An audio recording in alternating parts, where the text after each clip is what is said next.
I've spent a good part of my life peeing.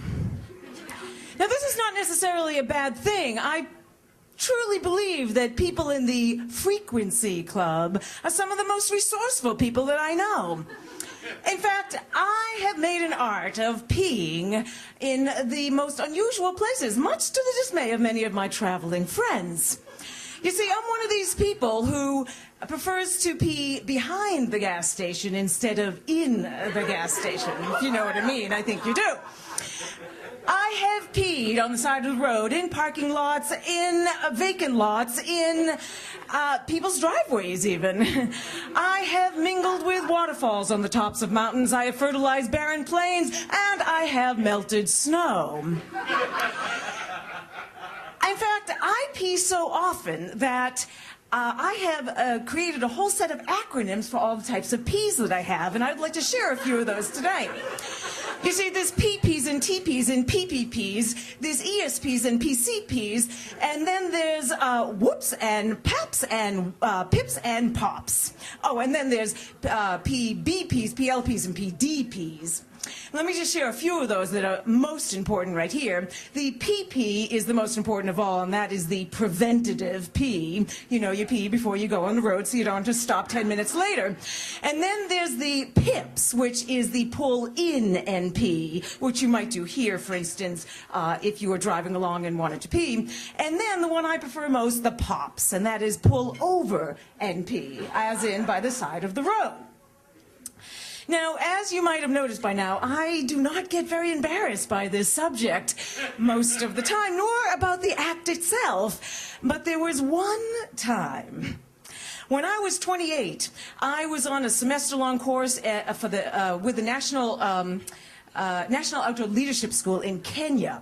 And the last part of that trip is we were sailing on these beautiful dhow traditional sailing vessels that were used by the Muslim population that lived on the coast.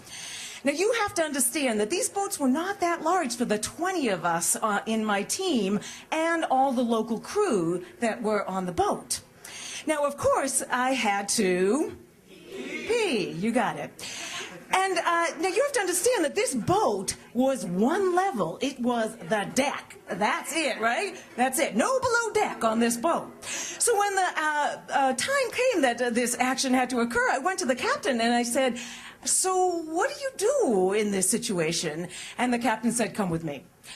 He took me to the back of the boat, and all 19 of my teammates followed me and the captain. The captain and one of the crew members, they lifted up a board on the deck, and they revealed to us that there was a 4x4 area that was, in fact, below the deck. And then he handed me a metal pail. Oh, geez, exactly. I said, "You want me to pee in there?" Well, I didn't use the word pee. I said, "You want me to go in there?" He said, "Oh, yeah, it's okay."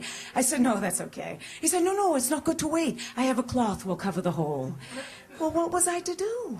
I hopped inside. He covered the hole. I squatted over the pail, and let me tell you, folks, that my pee landed on that metal pail like a hard rain on a tin roof. All the while knowing that just 3 feet above me were 19 of my teammates and 2 local male crew members. Now, let me tell you that I did survive that embarrassing situation. But the problem is that this phenomenon that I mentioned earlier called PAP came into play, which is performance anxiety pee. You know, so the first time my bladder didn't empty the whole way, and a half hour later I had to pee. So I went to the captain trying to avoid the same embarrassing situation as I had before, and I asked him if there was any other way that I could do what I needed to do. Well, he informed me that there was, in fact, one other way, and that was to crawl over the side of the boat and hang from a rope that was horizontally tied to the boat and pee, with my clothes on, in the water while the boat was moving. Easy, right? Except that the water was going by my body so quickly and the swishing sound of the water was so loud that I couldn't tell whether I was peeing or not. A very unsatisfying situation, I have to tell you. The good part of this, though, is because, unbeknownst to me at the time I was developing this art of these acronyms, I now had 2 additional acronyms, the BP, bucket P, and the HB, the hanging P. Now, if the power of suggestion was too much for you folks, I believe there is a bathroom down the hallway, and I think that PIP method probably would be best for you. But ladies, if the line is too long, you can meet me out back behind the dumpster.